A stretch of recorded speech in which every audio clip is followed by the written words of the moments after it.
നമ്മൾ ഇന്ന് സംസാരിക്കുന്നത് വെറും ഉപദേശങ്ങളല്ല, മറിച്ച് നിങ്ങളുടെ സാമ്പത്തിക ഭാവിയെ തകർക്കുന്ന പെരുമാറ്റ രീതികളെക്കുറിച്ചാണ്. Behaviour patterns.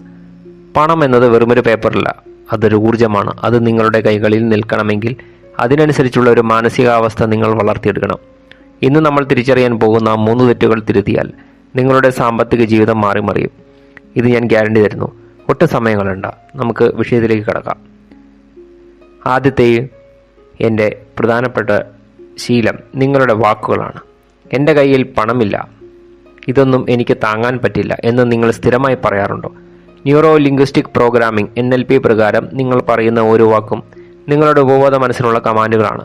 നിങ്ങൾ എനിക്ക് പണമില്ല എന്ന് പറയുമ്പോൾ നിങ്ങളുടെ തലച്ചോർ ആ വാചകത്തെ ഒരു സത്യമായി അംഗീകരിക്കുകയും പണം വരാനുള്ള വഴികൾ കാണാതിരിക്കാൻ നിങ്ങളുടെ കണ്ണുകളെ മൂടിക്കെട്ടുകയും ചെയ്തു. റിച്ച് ഡാഡ് പുവർ ഡാഡ് എന്ന പുസ്തകത്തിൽ റോബർട്ട് കിയോസാക്കി പറയുന്നുണ്ട്, എനിക്കിത് വാങ്ങാൻ കഴിയില്ല എന്ന് പറയുന്നതിന് പകരം എങ്ങനെ എനിക്കിത് വാങ്ങാൻ കഴിയും എന്ന് ചോദിക്കാൻ. ഇത് നിങ്ങളുടെ തലച്ചോറിനെ ചിന്തിക്കാൻ പ്രേരിപ്പിക്കുന്നു. ഇന്നു മുതൽ ഞാൻ ദരിദ്രനാണ് എന്ന ചിന്ത ഡിലീറ്റ് ചെയ്യുക. പകരം ഞാൻ സമ്പന്നനാകാനുള്ള യാത്രയിലാണ്, എനിക്കതിനുള്ള കഴിവുണ്ട് എന്ന് പറഞ്ഞ് ശീലിക്കുക. വാക്കുകൾ മാറുമ്പോൾ നിങ്ങളുടെ റിയാലിറ്റിയും മാറും. രണ്ടാമത്തെ ശീലം പ്ലാനിംഗ് ഇല്ലാത്തതാണ്. ഇതിനെ സാമ്പത്തിക ശാസ്ത്രത്തിൽ പാർക്കിൻസൺ ലോ എന്ന് വിളിക്കുന്നു. അതായത് വരുമാനം കൂടുന്നതനുസരിച്ച് ചെലവും കൂടുന്ന അവസ്ഥ. കൃത്യമായ ഒരു ബജറ്റ് അല്ലെങ്കിൽ പ്ലാനില്ലെങ്കിൽ പണം എവിടെ പോയി എന്ന് നിങ്ങൾക്കൊരിക്കലും മനസ്സിലാകില്ല. ഒരു ലക്ഷ്യമില്ലാതെ യാത്ര ചെയ്യുന്ന കപ്പൽ എവിടെയെങ്കിലും എത്തുമോ? ഇല്ല. അതുപോലെയാണ് പണവും. നിങ്ങളുടെ ഓരോ രൂപയ്ക്കും ഓരോ ജോലി കൊടുക്കണം. വാടകയ്ക്ക് ഇത്ര, ഭക്ഷണത്തിന് ഇത്ര, നിക്ഷേപത്തിന് ഇത്ര എന്ന് കൃത്യമായി എഴുതി വയ്ക്കുക. കണക്കുകൾ സൂക്ഷിക്കുന്നതിന് പിശുക്കെന്നല്ല പറയുന്നത്, അത് സാമ്പത്തിക അച്ചടക്കമാണ്. വിജയിച്ച എല്ലാ ബിസിനസ്സുകാരും അവരുടെ പണത്തിൻ്റെ കണക്കുകൾ കൃത്യമായി സൂക്ഷിച്ചു വയ്ക്കുന്നു. നിങ്ങൾ നിങ്ങളുടെ പണത്തെ നിയന്ത്രിച്ചില്ലെങ്കിൽ പണം നിങ്ങളെ നിയന്ത്രിക്കാൻ തുടങ്ങും.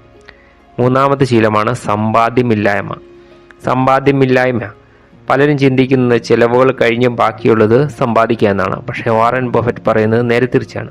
സമ്പാദിച്ച ശേഷം ബാക്കിയുള്ളത് ചിലവാക്കുക. മനഃശാസ്ത്രപരമായി ഇതിനെ ഡിലേഡ് ഗ്രാറ്റിഫിക്കേഷൻ എന്ന് വിളിക്കും.